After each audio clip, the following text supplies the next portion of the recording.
I see it as a art of or as a science of reading the Jyoti inside us. So for me, it is always Jyoti plus Ish. Ish is Ishwar, Jyoti is the light. Even the most difficult fixed karma, according to the Vedic scriptures, can be remediated with the divine. Both husband and wife are sitting in front of you and they are asking who is the culprit in this marriage. Now when they are in front of you, both of you, you have to know how to articulate your words. We know that a marriage is a blessing by God. And a lot of times individuals will come to the Jyotish for validation to break that blessing. I have to be educated. So education, discipline, sadhana, non-judgmental and truth. These are the 5 qualities which I think a Jyotish should possess. And that's why it is a difficult position to have. Very difficult. Namaskar. Welcome to Astrolog podcast. I am your host, Anjita. On our channel, we discuss topics related to astrology and allied sciences with some of the world's finest astrologers, astrology teachers, and Vedic scholars.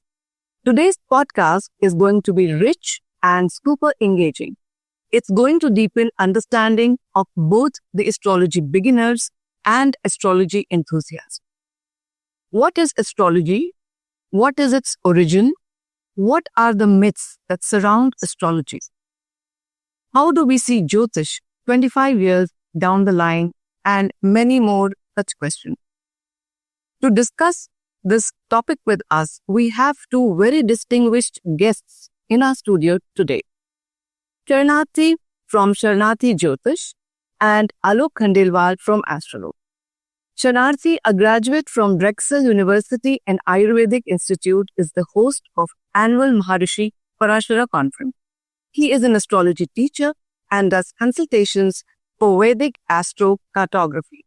Alok Khandelwal is an astrologer, astrology teacher, and an entrepreneur practicing for over 25 years. He is the founder and the managing director of Astrolog, a premier institute in astrology consulting and education. Ksanati, Alok sir, welcome to our channel. It's indeed an honor to have both of you tonight. Thank you very much. Thank you very much. Such a great honor and pleasure to be here. So thank you so much. Om Namah Shivaya. So, sirs, without much ado, let's dive in straight into a topic. Ksanati, my first question would be to you. How old is astrology and what are the origins of astrology, what we call Jyotish? How old is astrology? I think that's a beautiful question. And well, first I'd like to say it's timeless, right? So Jyotish is in many different ways to describe it as a science of color, a science of time and its measurement. But it's paradoxical because Jyotish itself is timeless. You see, because even before Jyotish was studied or organized or intuited by the great rishis, it existed, right? So we understand that the Navagraham, Karmapalam, the Purusharthas, and how the Navagraha affect the Purusharthas. This was existent way beyond whenever any Jyotish was able to understand this, whether it was Parashara, Brigu, or any of the ancient Jyotish. Some of the most, when we look at it from more of an academic perspective, it's a different answer, right? We're looking at, some texts that are, 500 years old, 700 years old, 800 years old. We know there was a written tradition, ancient India, which was, couple thousand years old, but then you're looking at an oral tradition, which was way beyond the written tradition, possibly up to 10,000 years before the written tradition. So, in my understanding, Jyotish itself is infinite because even if you go back to the origins of man, even if you believe in the theory of evolution, right? These early men, monkeys, if you will, they looked at the planets and stars and they sought to understand, right? Now, their intellectual capacity was probably limited in terms of their ability to interpret this because their buddhi, the discretionary factor of their consciousness, was extremely limited. But I think as buddhi in man evolved, The rishis began to intuit this ancient science, and we'll get further into it, I'm sure. But in times of other yugas, and we were more naturally connected to God, not so deeply separated from God like we are in the Kali Yuga. In these times of higher consciousness, the ability for the Jyotir Vidya, that divine entity of Jyotish, to actually channel through the Jyotir, right? And for him to be able, or her, to be able to express the wisdom of the Vedas in a clear and pure manner, it was a lot more common. I think in this time, our ability is more limited. My great Jyotish teacher, Mahadev, used to say, nowadays, Jyotish is like baseball. Even 300 is a good batting average, which is 30% of the time accuracy. Again, this is a very deep concept, but I would like to say that the Jyotish is timeless, but the oral tradition is probably, beyond 10,000 years of age old. Okay. Alok sir, coming to you, you've been practicing Jyotish for over 25 years now. So how do you see Jyotish? If I were to ask you, I'm fully agreeing with what he has said, and I see it as a art of, or as a science of reading the Jyoti inside us. So for me, it is always Jyoti plus Ish.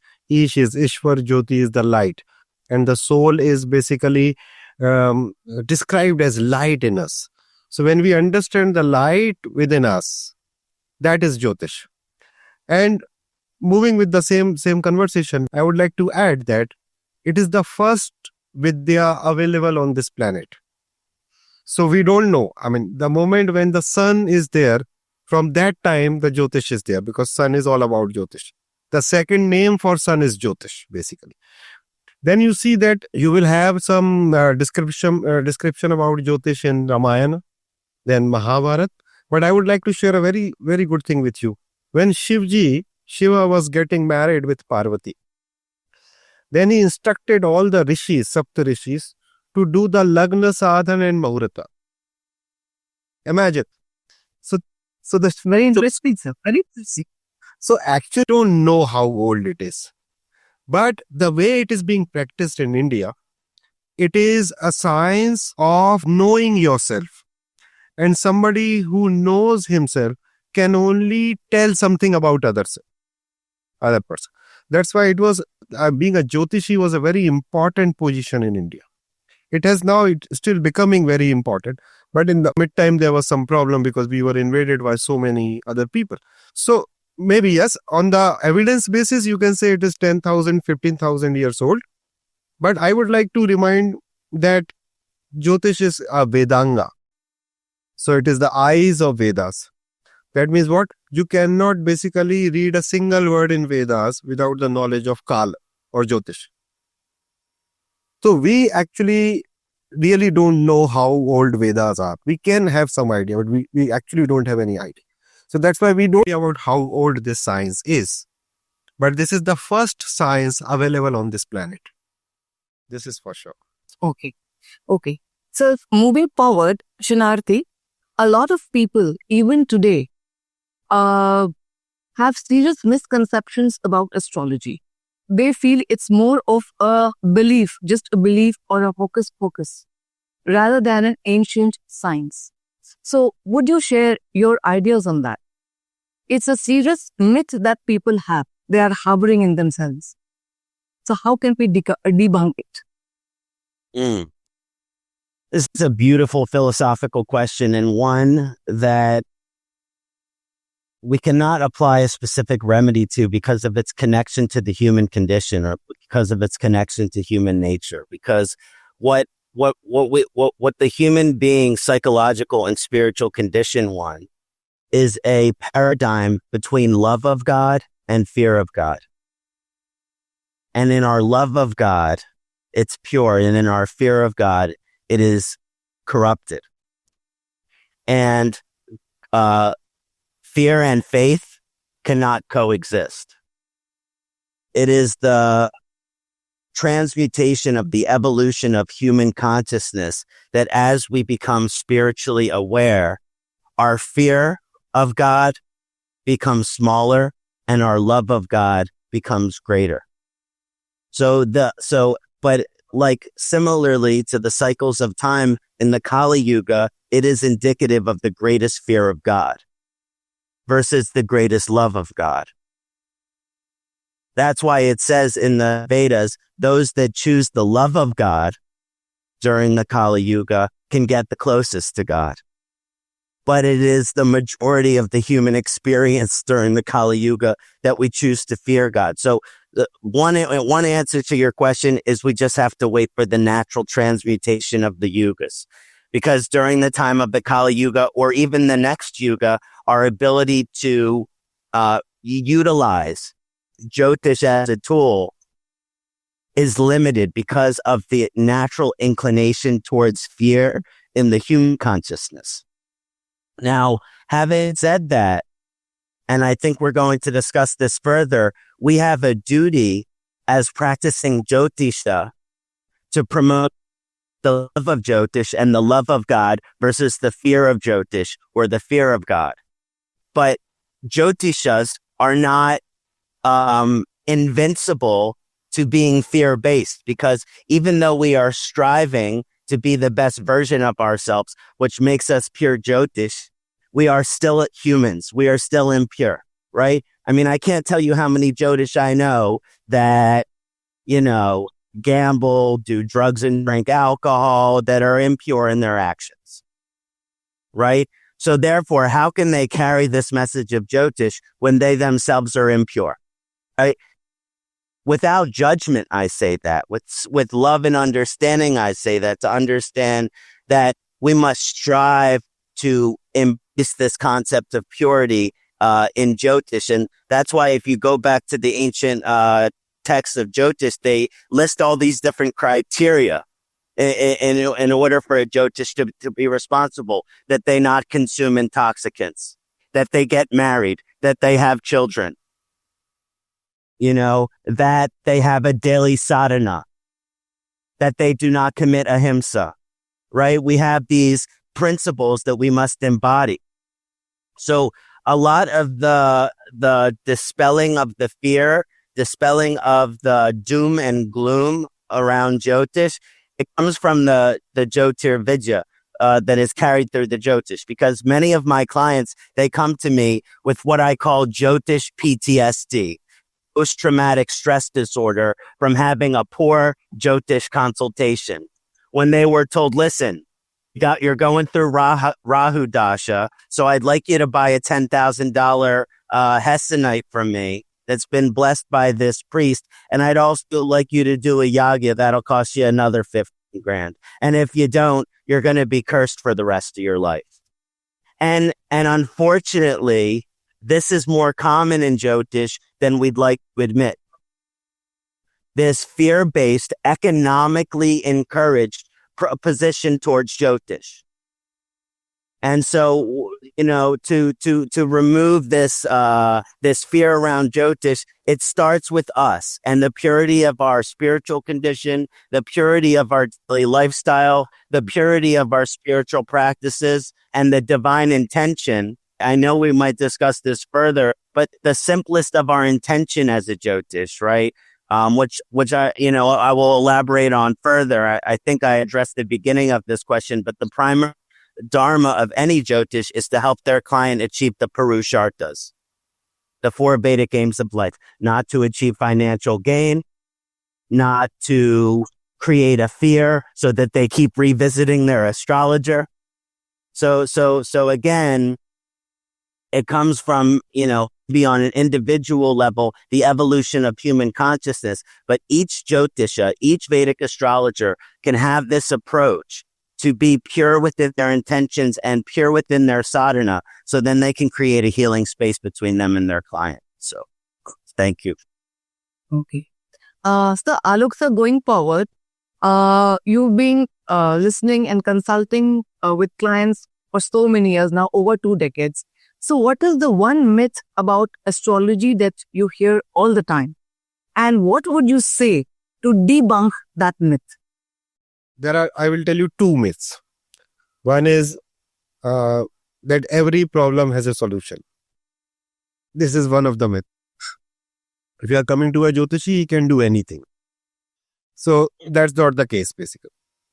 Second is, the category of Mangal dosh and then Kal Sarpa dosha and then Pitra dosha, all these myths. These are the two kind of myths. So basically there are two kind of people which comes to you. Number one, who is looking for a quick book, who is looking for a shortcut. They don't want to do any mantra. They don't want to go to any temple. They simply want a stone or a puja to be done by any priest, not even by them. Right? And then there are second people who are like, who have lost all the hopes. So they are almost in a kind of a hopelessness situation. So as a Jyotishi, I try my best to basically take care of all these things and then make them that confidence that there are good times and there are bad times. And if we can see in the chart that, okay, if the person is going into a bad time right now, after 2 years, after 1 year, he's going to have a better dasha. Then we can make them comfortable and tell them, okay, this is just a very small phase of your life, and then you will be better taken care of after say 1 year or 2 years, depending upon the antardasha or the dasha. So there are no end to the myths, because it is basically a very broader science. It is a very broader science. So the same chart I will see in a very different perspective, you will see in a very different perspective. So that's why there are so many views and people get confused. We have to introduce studies which are repetitive, so we can formulate them. Okay, this happens in all the chart. If this is a combination, this happens in all the chart, irrespective of Desh Kal Patra.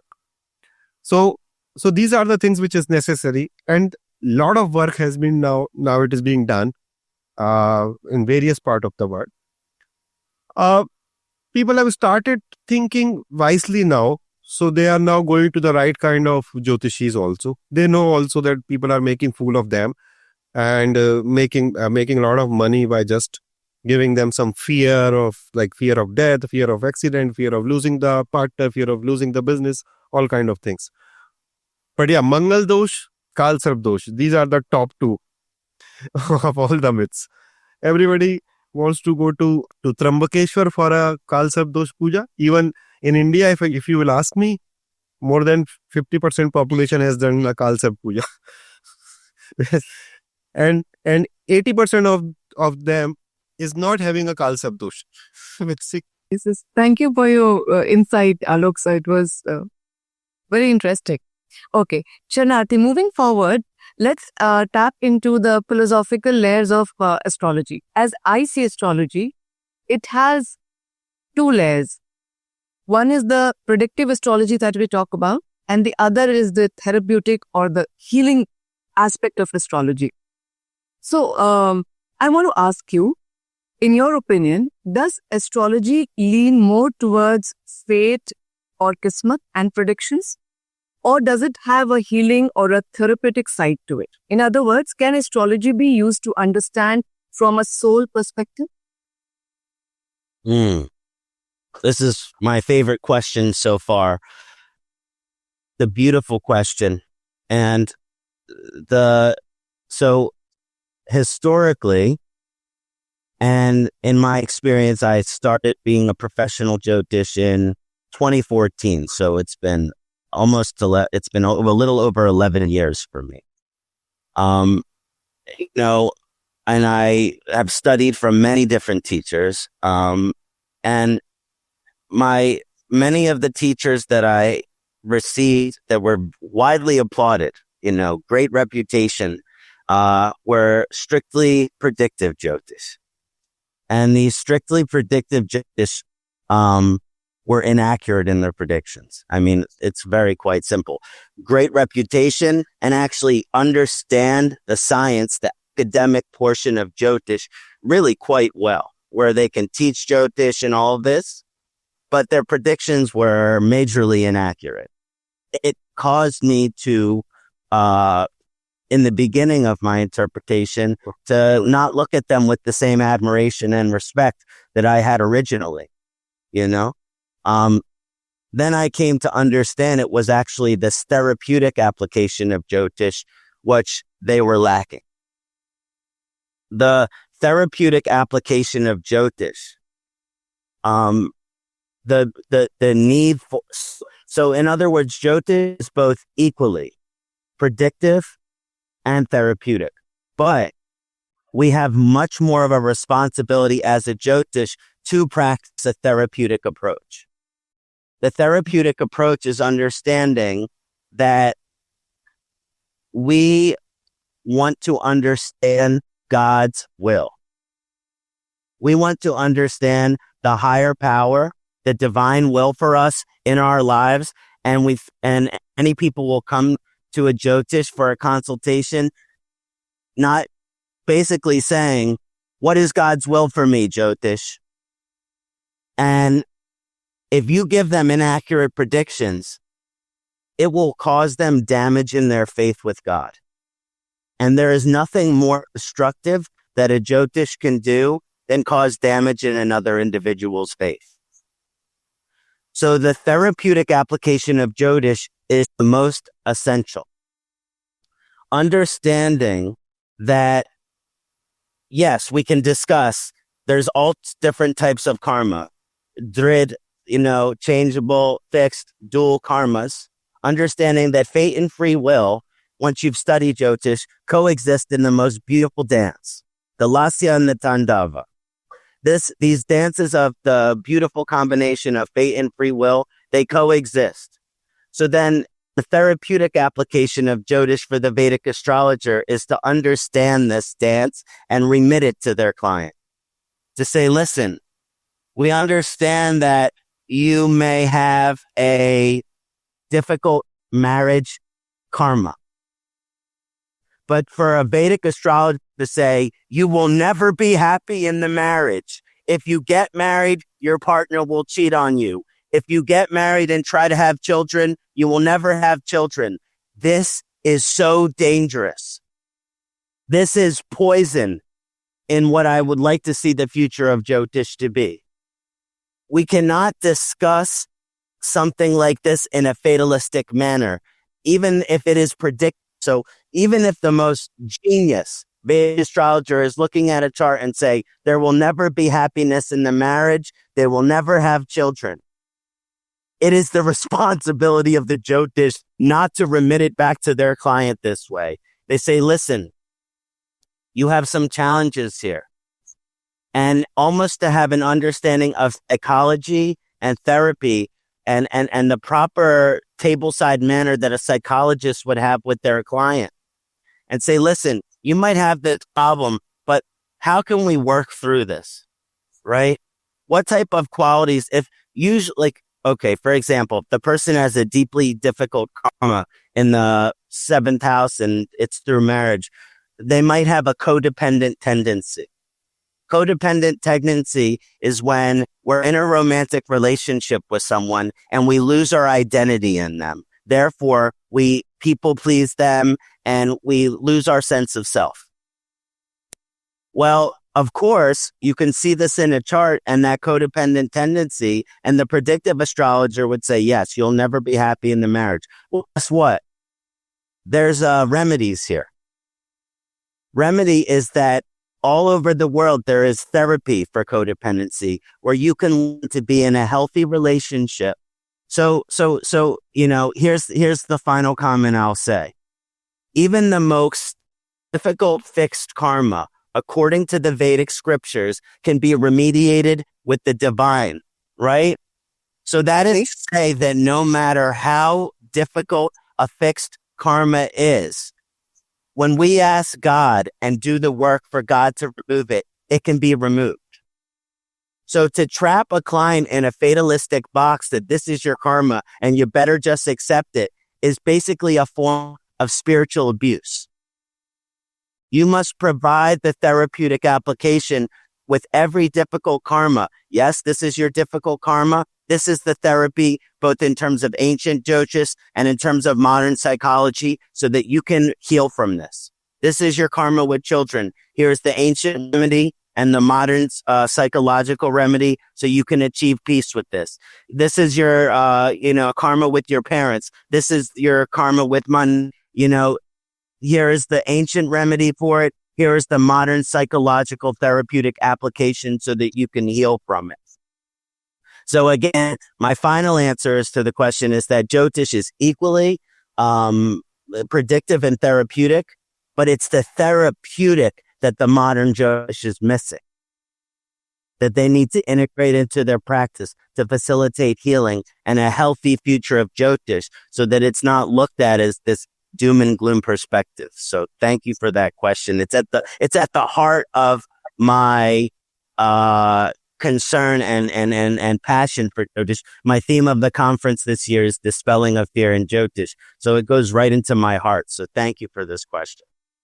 Thank you for your insight, Ksanati. Alok sir, would you like to add something to what Ksanati has just said?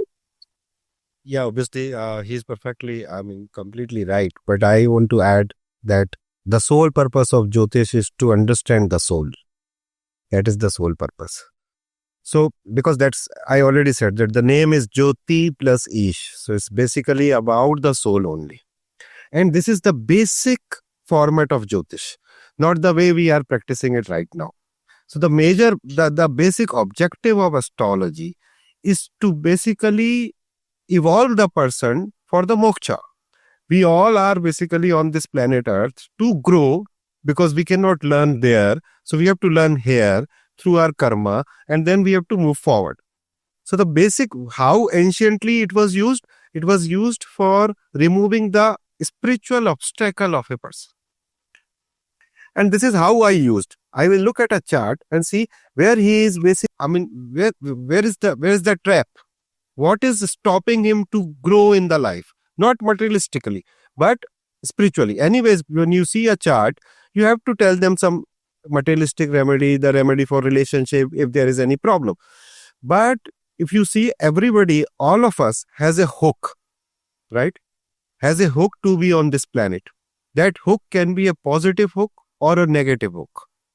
The positive hook can be like, for example, both of your guests wants to spread Jyotish. That can be a positive hook. Till the date, this hook is there. This desire is in us. We will be on this planet. The moment the desire is gone, we will be also gone. Second is negative hooks. I always call them homework, right? The homework which you are carrying, or the past life karma which you are carrying, which you have to get rid of. The basic problem is those karmas.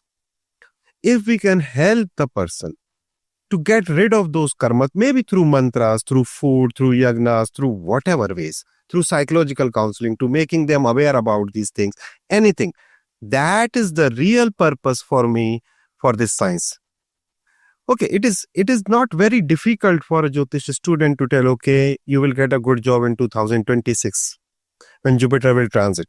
It's not very difficult. If you have spent 5-10 years in Jyotish, I think you can predict it. More or less, maybe the time span you will choose can be, say, 6 months. A very fine Jyotishi can take a time span, say 1 month or maybe 10 days. But you can predict. But that is something which is kind of a allopathic treatment. You are basically treating the symptom, not the cause. The cause is the obstacle, the blockage in the consciousness, in the Mooladhar, basically. That blockage is stopping that person to go through all the sorrows, all the problems, maybe all the desires. Maybe all the desires also, because we are given those desires to stay on this planet. So if we can help, so for me it is the basic use of Jyotish is to help the person in the soul evolution, or maybe knowing his soul agenda. It is all about soul, nothing else. The way it is being practiced today by a lot of Jyotishis is not the correct way to do this. It is not the way our rishis has thought that we should be doing this practice. And they will pay the price. They will pay the price. All those Jyotishis who are doing this into this manner, they have to pay the price. Because people come to you with a lot of reverence. Yes. They come to you, the meaning of the word Devagya is somebody who is close to Devatas, or somebody who is the messenger of Devatas. So when you are disloyal with your duty, obviously it is called pragya aparadha. That means knowingly doing a crime. So God is not going to forgive any Jyotishis who are doing this practice. The purpose is that you help them into soul evolution, number one. Maybe the soul needs some materialistic thing also, then you help them into this. Or as you said, that these are the karmas, these are the bottlenecks, these are the wrong bad patches, these are the good road, and this is the roadmap of your life. The purpose of the life is this, and this is your homework. If you give them this sketch, that okay, these are the don'ts, these are the do's. If you do the do's, your growth will be fine. And let me tell you, if you are spiritually growing by any sadhana, materialistically you will automatically grow. People think it is otherwise. It is not. Because in our tradition we say yat pinde tat brahmande. Something which is inside me will only be reflected in my life. If I have got a lot of congestion inside me, lot of desire, lot of frustration, lot of anger, I will meet only angry people, frustrated people, only those people who are going to cheat me. And if I am light inside, if I'm feeling the Satchitanand form of Guru or God, then I will always meet good people like you. So depending upon how I am from inside is going to my experience in the light. This is as per the Shastras. As a Jyotishi, if I can change how he is feeling inside, and I think that is the purpose. Not like you are going to have a heart attack in 2045. You are giving this prediction in 2010 to a person who is 18 years old, or maybe to his mother. So basically you are killing the mother on the same day. That is not the purpose of Jyotish. The purpose of Jyotish, as I said, is to how we can help people to grow. That is the only purpose. Okay, Shararthi, what ethics or responsibilities should an astrologer have while interpreting a native chart? Beautiful. Love this question as well. And it comes to ethics. The question, this was addressed previously, but we have to, and by the way, I've attended great elaborations on this by one of my colleagues, Freedom Cole. He's big into the ethics of being a Jyotish. We have online forums where we discuss different ethical conundrums, which is, if you receive this Jyotish, and I'll start with an example. Many clients will come to you unhappy in their marriage. And they will say, listen, I'm coming to you because I want you to tell me that I should get a divorce. Right? They'll come to you. This is the perfect case study to understand what is the ethical position of a Jyotish. Right? We know that a marriage is a blessing by God. And a lot of times individuals will come to the Jyotish for validation to break that blessing. Right? So, and the thing about it is it's very tempting in that moment when a woman who is not happy in her marriage comes to you and says, I want to get divorced from my husband, for you to be like, yeah, if you're not happy, you should get divorced. But this is an ethical issue. Because you do not want to be the deciding factor, because we understand as Jyotish, and my colleague here said it beautifully, that the God will not be happy if we are not honorable in our actions here. And if we are taking on the karma of our clients by being these eyes of the devas, and we are influencing them in the wrong direction, we will pay the consequences. I mean, not to get spooky, but I know Vedic astrologers that have died at an early age. And these are the type of Vedic astrologers that cross this ethical boundary. The understanding, the responsibility in these situations is to understand I need to not be the influential factor here, right? I cannot be the one that is saying, and by the way, I will in humility let you know that like in the first couple years of practicing Jyotish, I made some mistakes. You know what I mean? I am human. I'm working on growing and evolving. But when I started being professional Jyotish, I was 22 years old. Of course I'm going to make mistakes.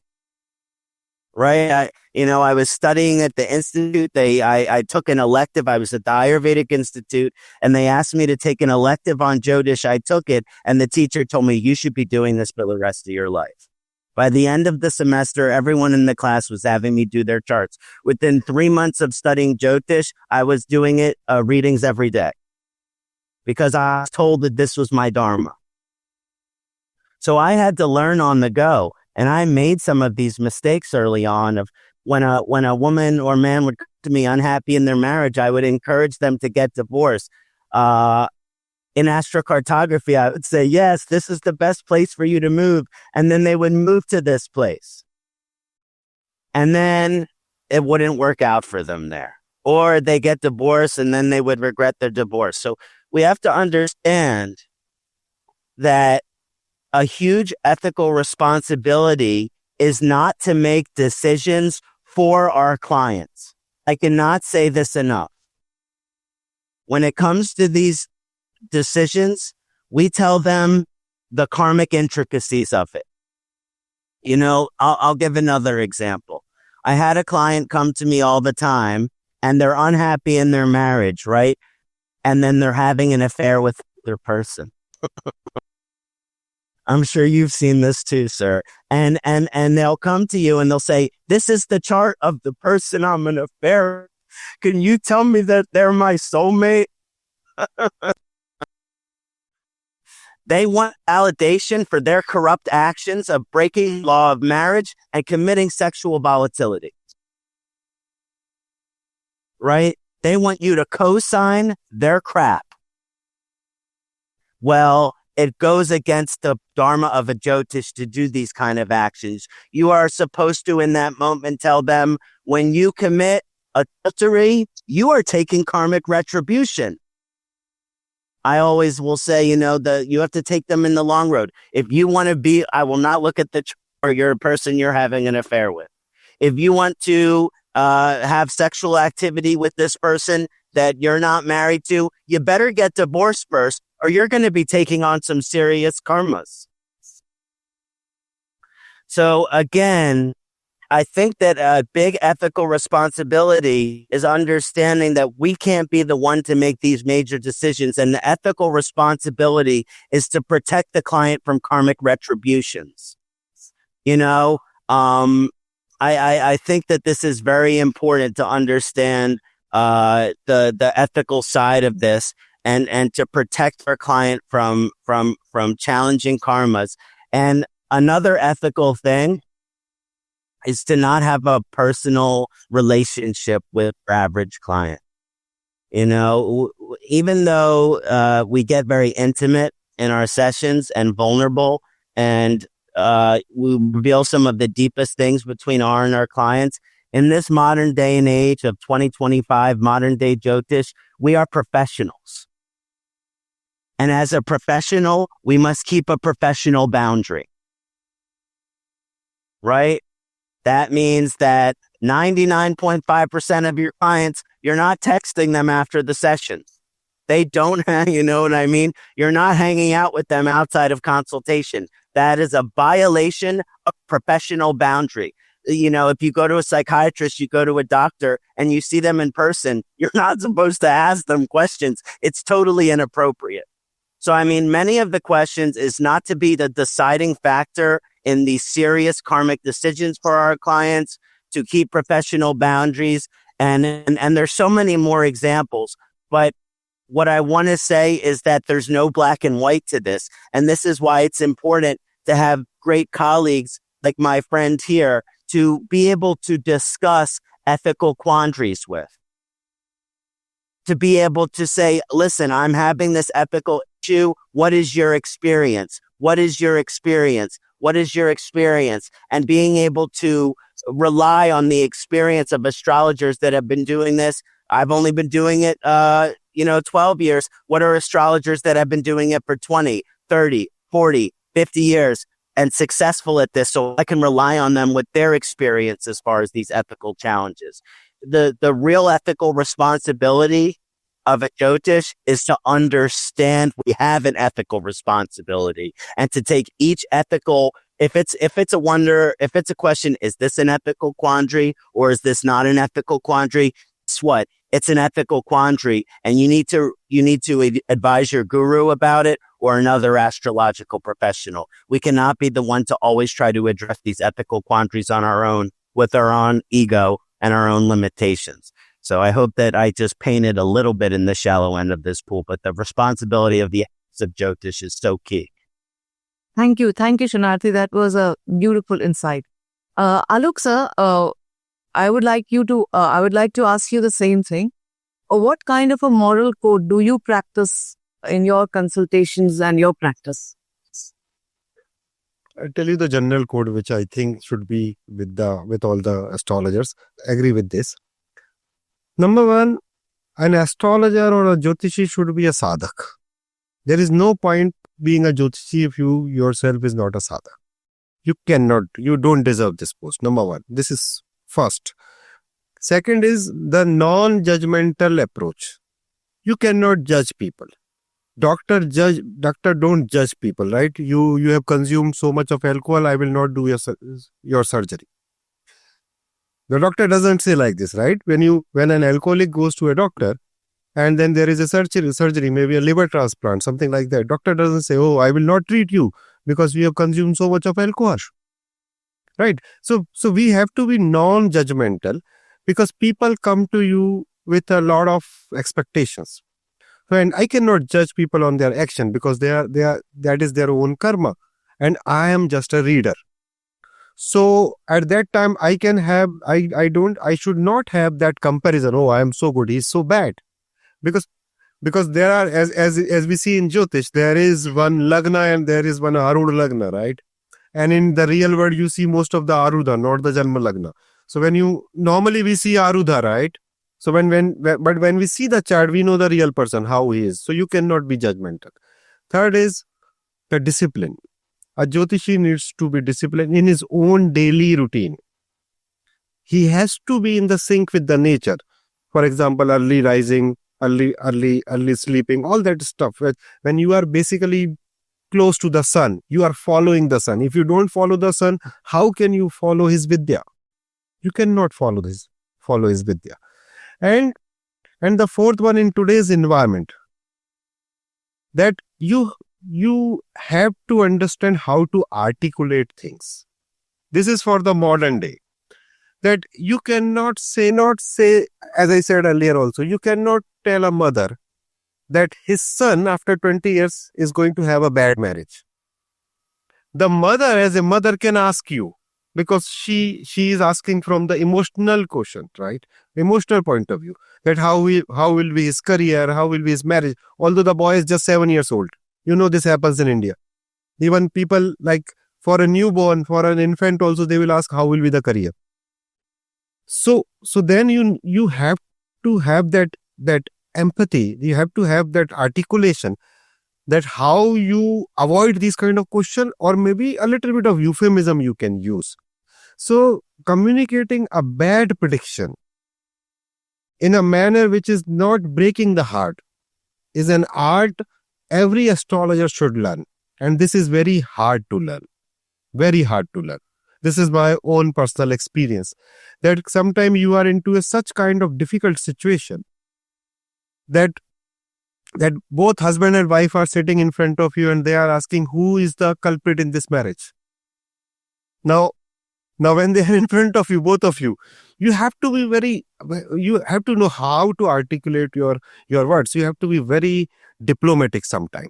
So this is something which is, I've used a bad word, diplomatic. I will say you have to be polished enough that you are communicating in a way which is not hurting somebody, and you are at the same time maybe giving them a warning or maybe making them aware that, okay, this time is not good, this action is not good, you are going out of the dharma of marriage, you are going out of the dharma of karma, you are not following your work ethics.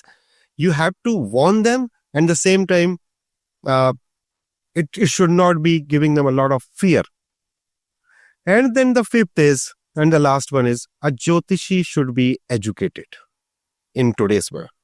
For example, if I don't know what is AI, and a 20 years boy comes for a consultation, and his boss, he asks me, I'm going to make a career in AI, and I have no idea about it, what it is. How can I basically help him? I cannot help him. I'll say, oh, nothing, you go for a retail store. Because I don't know the subject. You know this? So a Jyotishi has to be every time updated with the current events. He should be educated in today's world. It is very important when you have got more than 15,000 of profession. 15,000 types of profession. So if I understand Jyotish, okay, I can break it into different things. Okay, what is AI? It is artificial. Artificial is Rahu, Ketu, intelligence is this. I can break it and then basically predict. But if I don't know that what is microbiology, what is AI, what is space, I mean, is there any people going to space also? Is it a possibility? I cannot help people. So I have to be educated. So education, discipline, sadhana, non-judgmental, and truth. These are the 5 qualities which I think a Jyotish should possess. And that's why it is a difficult position to have. Very difficult. Lovely, sir. Thank you for your insights, sir. But here I'd like to ask you one thing specifically. Suppose, like you said, parents come with, say, their boy being extremely sick. And you can see in the chart that probably the boy will not make it. So how do you deal with such situations where, I mean, you have to be very, very on the, do it very tight rope walking. So how do you do it? So it has happened with me so many times, and I'm sure it has happened with Shanti also so many times. So at that time, I would prefer to be wrong in one person perception. Okay, this Jyotishi doesn't know how to predict, rather than saying on their face that, okay, your kid is going to die in next 6 months. I will make them aware. Okay, it is very difficult. We have to do this. We have to do this. You have to do this mantras. You have to give them this food. But as an individual and being a good human being, I cannot say it. I will better prefer, they will think, okay, this person doesn't know Jyotish. No problem with me. No problem. So, and once they will go, and then I'll meditate, I'll pray for the boy that my prediction should go wrong. That God gives him this hand and then he can save him. Rather than giving a death prediction to a boy, I would prefer that I should be wrong. If 2 people think that I don't know Jyotish, doesn't matter. But I cannot break parents' heart. In medical astrology or in any medical condition, I think Ksanati will agree with me on this. The only thing is the hope, which makes a patient survive.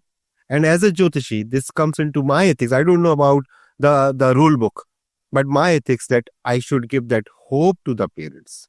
And at the same time, maybe a little in a polite manner, I should tell them that they can be mentally ready for this, the bad part. So both ways, we have to, at that time, we have to say both things. That, okay, these are the things which we need to do. Then let's God help us. We have to pray to the God. If God help us, then this will happen. So that's how I deal with. I better prefer to be wrong rather than saying, okay, on the face of a parents. I cannot say that. I can be. You can say that I'm weak in this, but yes, I am. Beautiful. I just want to comment, Charak, I agree. And the Charak, the great Ayurvedic master, when we are able to see, he said this, when you see death in a client, you cannot mention it. Your approach becomes shamana therapy, which when the quantity of life, the Ayurvedic practitioner sees that the quantity of life is limited, then you focus on quality of life. So if you were to tell parents that their child will die, that is to ruin their quality of life. So it goes against this doctrine. So the most important thing is to give them like this beautiful teacher said, hope. So this will increase the quality of life. Very, very beautifully said. Very beautifully said. Okay, Ksanati, now going forward, where do you see astrology in the next, say, 25, 30, 35 years? This is such an exciting question, and it's a big part of humbly my dharma, because in America, the great Jyotish was started by my predecessors in America, Bamadeva, Dr. David Frawley, and Dr. Dennis Harness, Dayanandaji, and they started a great Vedic institute here. And 4 years ago, they passed it over to me to be the one to carry over this conference and the future of Jyotish in America.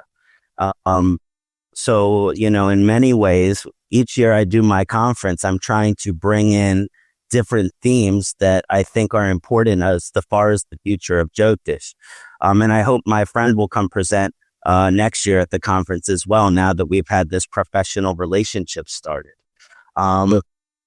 So to understand many of the things that we talked about today is what I want the future of Jyotish. There needs to be a prioritization around ethics. There needs to be a prioritization around not being fear-based, not creating doom and gloom. Education, I love that you made this point. Education, I personally think that in the modern world, you need a bachelor's degree if you're going to be a Jyotish. At least. Or ideally a graduate degree, because this is understanding the need for education as far as the Jyotish, which, like in modern Jyotish, you go on Instagram, you go on YouTube, everyone and their aunt and cousin and grandmother and mother, dad and cousin is a Jyotish now, which means it's becoming diluted and it means it's becoming polluted. So how do we keep this austerity? How do we keep this integrity? How do we honor the ancient science that has been practiced for thousands of years while integrating it into this modern age? I mean, it's a question that time will tell.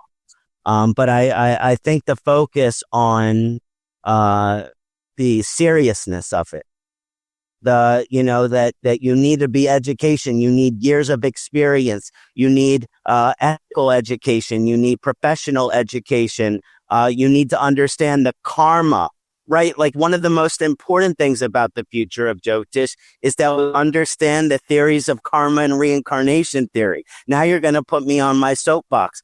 How many Vedic astrologers are Vedic astrologers because they do not practice, as like he said, a sadhak. They are not practicing a Hindu lifestyle. They are not Vedic astrologers. They are sidereal astrologers, right? They are sidereal astrologers that don't understand. I converted to Hindu at the age of 19. My uncle was Hindu. You know what I mean? To me, understanding the Vedas, the Upanishads, having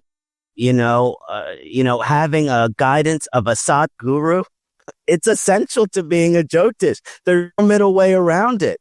I mean, many I'm not going to name names, but many professional astrologers that call themselves Jyotish, sidereal astrologers, because they do not practice a Vedic lifestyle. So as the future of Jyotish, because when something first comes, like when Yogananda came to America and spread yoga, or when Jyotish came to America and Jyotish begins to spread here. At first, the initial surgence is important because it's coming in with all of these energies to make its proper statement here. But as that comes, it loses its integrity. So now as the future of Jyotish, as I see it, is the restoration of the integrity. It's the restoration of the integrity of Jyotish, which is many of the things that we discussed, and the importance of, here's my last little spiel about this. So, about 20, 30 years ago, Jyotish or Vedic astrology used to be called Hindu astrology. But then what happened is they thought, oh, well, like Hindu astrology, that's not going to become popular. So they decided to call it Vedic astrology. But when they changed from being Hindu astrology to Vedic astrology, it's lost its austerity to some extent, because the truth is it is Hindu astrology. And we cannot forget how important and intrinsic this connection to the Vedas, the connection to karma theory, the connection to reincarnation theory, as well as the ethics, as well as the education. All of these things are important in the future of Jyotish. And I hope this is a discussion that we can continue to have as professional Jyotish and colleagues every year for the rest of our lives as Vedic astrologers. Because when this conversation is no longer had, it's a very, very dark time. Alok sir, how would you see Jyotish 25 years down the line? Fully agreeing. I'm just extending what he has said. Fully agreeing what he has said. Super. I mean, I'm very happy because we are almost both of us thinking in the same manner. Adding to this, I see a lot of technology coming to Jyotish, which is already being... See, ultimately it has helped us. Rather than creating the horoscope, when I learned, I used to create the horoscope by hand. So calculation from hand and everything. It takes a lot of time. And then human error, obviously, everybody is human. You can make error. So I see a lot of artificial intelligence, machine learning is coming to Jyotish. People can say, oh, it will create problem, but no technology create problem. It basically enables, it helps you. And there will always be a need of a Jyotishi, right? Always be a need of a Jyotish. So maybe the artificial intelligence can help us more, number one. Number two is, every Vedic science has a time. You can check it. So first, yoga become very popular in the entire world. Now, if you see, there are more yoga center in rest of the world rather than in India. Then Ayurveda become very popular. So, and it is still doing very good. So people start going for a vegan life, or maybe more Ayurveda sort of living, rather than going to the doctor after the disease came. People started living like this, right? Living a very well-mannered life. So now it is a time of Jyotish. That's why, because all these three are the part of Vedas. So yoga, Ayurveda, and now Jyotish. This is going to blast. That's why you see a lot of people nowadays wanted to learn Jyotish, because some big power is sending them message. It is not necessary that they all wants to make money, because it is a calling. Learning Jyotish is a calling. We all know, all of us, three of us is a student of Jyotish. It's a calling. You cannot market it and to make them learn, basically. You can do a lot of advertisement, but you cannot create a desire in somebody to learn Jyotish. It has to come from inside. So what I'm observing is, a lot of people want to learn Jyotish, and the big change nowadays, especially in India, that very educated people are coming into this profession. IITs, medical doctors, chartered accountants, people like me, you and him, everybody who are very educated people are coming into this profession. And whenever educated people come into a profession, the authenticity of that profession increases. Yes. Because when I am talking something, when you are talking, when he's talking something, we are having a basis to talk that thing. That's the difference between an educated person or maybe a person who is like, just thought that he is a Jyotish. So I see a lot of growth, lot of help people can do through this profession, maybe moving forward after 25 years. And then we have to remember these things, that it is the first Vidya and it is going to till the last, because of three basic reasons. Number one, excitement or worry about the future. Human tendency. Excitement or maybe carefulness about the present, and sorrow or the glorification about the past. These are the three mental tendency of the human, that we are either in the past, glorifying the past, or maybe feeling sorrow about it. We are very excited about the present. Oh, I am doing very good. It should be like this only, or maybe I will be growing. And either we are worried about the future, or maybe we are planning. These three are basic human tendency, human mind. And till the time when these three tendencies of human are there in their mind, you will require a Jyotishi. Let me tell you. Because what is happening is that the social fabric is now very limited. We have less friends than our fathers. We are not interacting too much.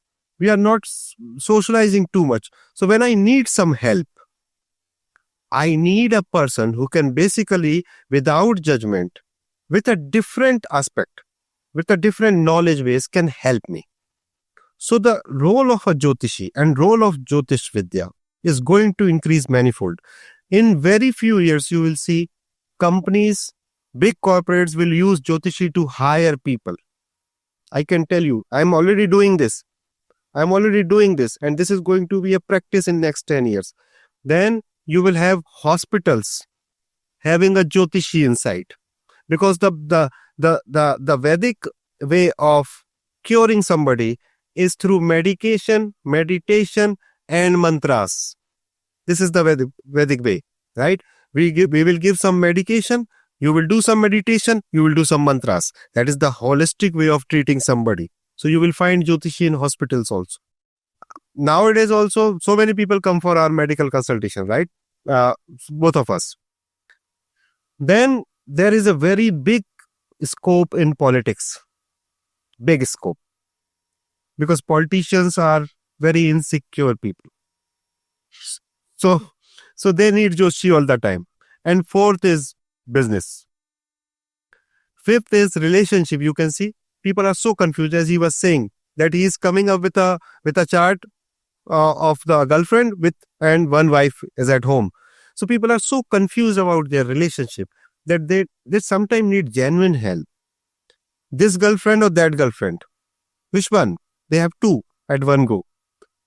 So I think there is a lot work has to be done, lot of research has to be done, and there is a very big scope in next 25 years. And Jyotish is going to be a very good helping tool for the humanity. It is already there, but the change which I have experienced in recent years is many educated people started believing in this and practicing it. So it is going to touch too many lives in next 25 years. Okay.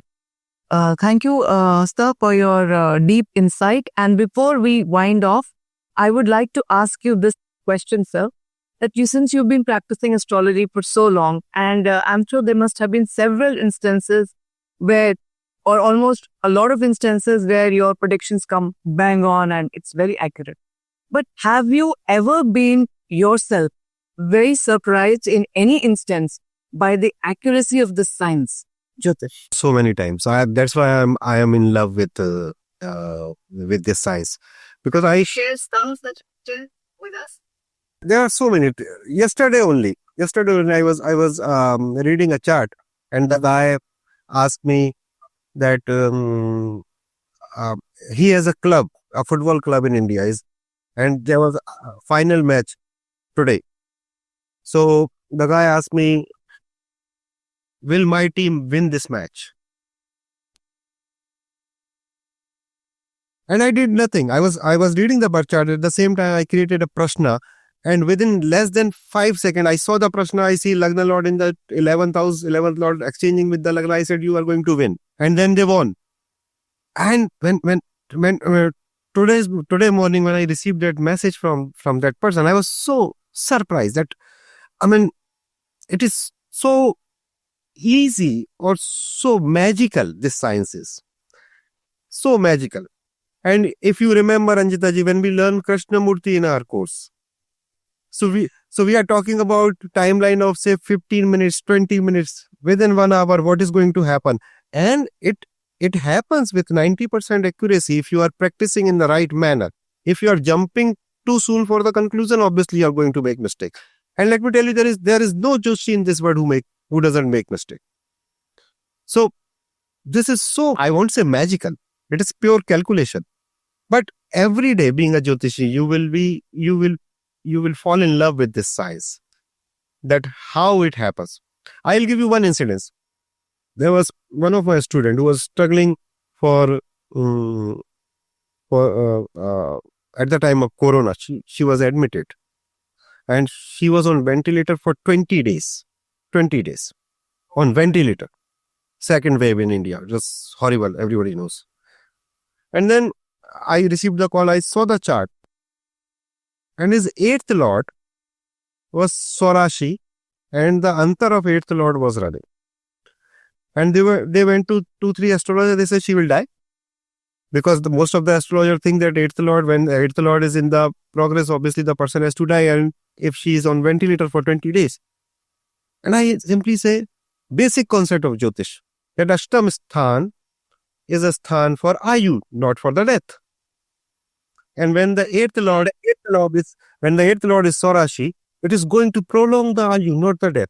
Mm-hmm. And I simply said, I don't know what will happen. Most of the people are dying nowadays, 20 days on a ventilator. But I think she will make it.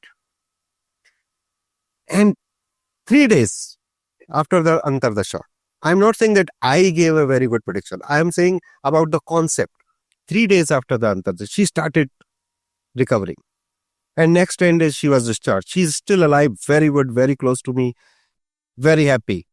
At that time, when, especially at the Corona time, when I saw the impact of planet on human lives, I was really amazed. Like, the people who are running into Rahu Dasha, Ketu Antardasha, Rahu Dasha, Ketu Dasha, Surya Dasha, they all were impacted by Corona. People who were running into Jupiter Dasha, Jupiter Pratanda, they were all safe. So how this is happening? This is the magic. I mean, this is, if you see in that perspective, every day I feel so, I'm deeply in love with this science because of this. And this motivates all of us. All of us, Jyotishi, motivates only with a good prediction, you see. Okay, Ksanati, would you like to share some of your experiences? Something which has touched you or overwhelmed you over the years? Of course. Love the example you shared. Many different examples. One that came to my mind right away is I had a couple which I had loved very much, and they had been trying to have child for 7-8 years, no success. They had exhausted all possibilities with fertility medications. They had consulted, priests in India, and they've had pujas, and they've done every route to try to have children using modern medicine, using religion. Then they come to me and say, the woman was, I think she was almost 36 or 37 years old. She was almost had lost all hope. She said, Ksanati, you're our last hope. Is there anything that you can do to maybe help us conceive? So I, ran Prashna, ran multiple transit charts, looked at the ephemeris, and begin to understand when this alignment would be with some of the various planets and various nakshatras in her chart, when it would align with various transits, using her, some of these 5th house, 7th house relationships. And, it took a lot of work, and I said, listen, I would like you to, practice. I would like you to make love with your partner at this time, on this day, and here's some other possibilities. 3 weeks later, she's pregnant.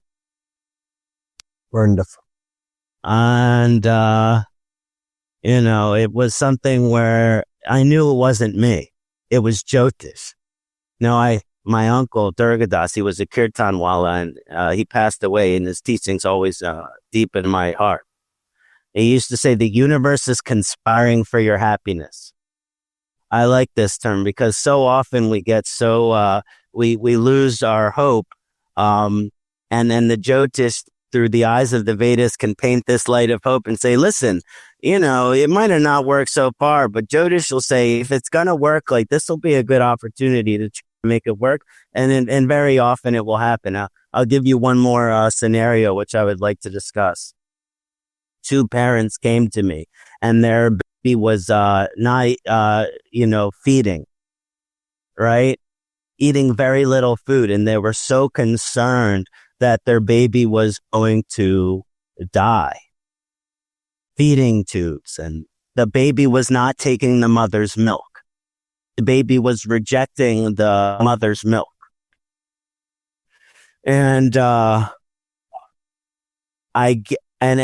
through this was medical Jyotish. And it was through medical Jyotish I said, oh, well, it's because the mother's milk has this quality of Vata Pitta Kapha. I was able to see through medical Jyotish how there was a very constitutional sensitivity in the baby when I looked at the baby's chart, and the mother's diet and the mother's constitution was creating that the milk was too sour for the baby to consume. So when the baby went to consume her mother's milk, too much pitta quality, too much sour quality. So then the baby was rejecting her mother's milk. I gave the mother like a lot of these sweet herbs from Ayurveda. And I had encouraged her a very sattvic, sweet diet. Within 1 month, the baby was consuming the mother's milk for good. Incorrect. Yeah, but this is just the beauty of Jyotish. So, with this amazing and debunked. Saji, I would like to ask Ksanati that about the famous Parashara conference, and does he have something in kitty for our students?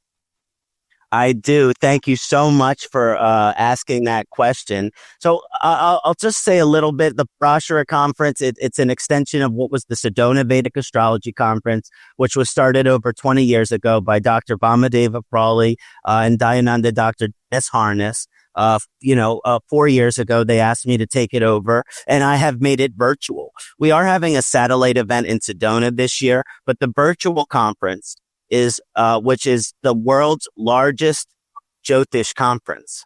We have over 35 faculty members from 11 different countries. And it is in our 4th year this year. And just to tell you some of the astrologers that are going to be joining this year, I'll just list them because trust me, you'll know.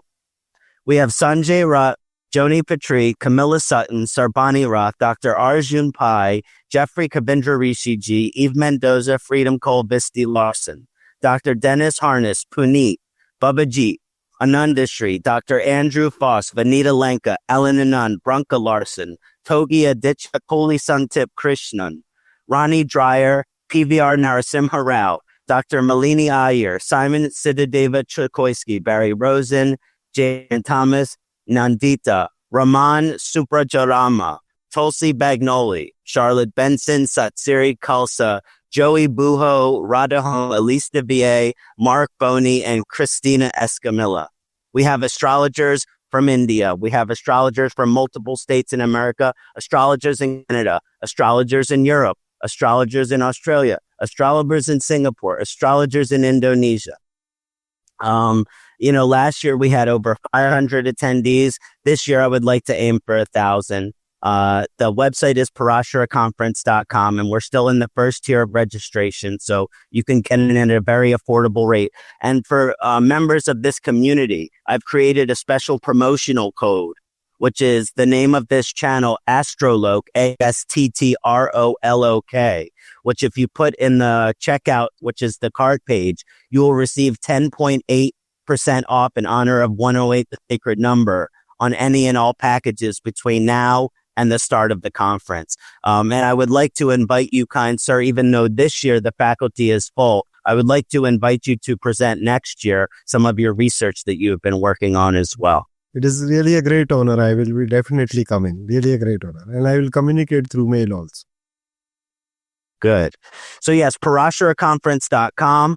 And, maybe put a link in the comments, and you have questions, you can just email me, ksanatijyotish@gmail or anything like this. Thanks for the offer for our students. Thanks for the offer. Of course. Okay, Ksanati, this was an amazing insight that you gave to us tonight.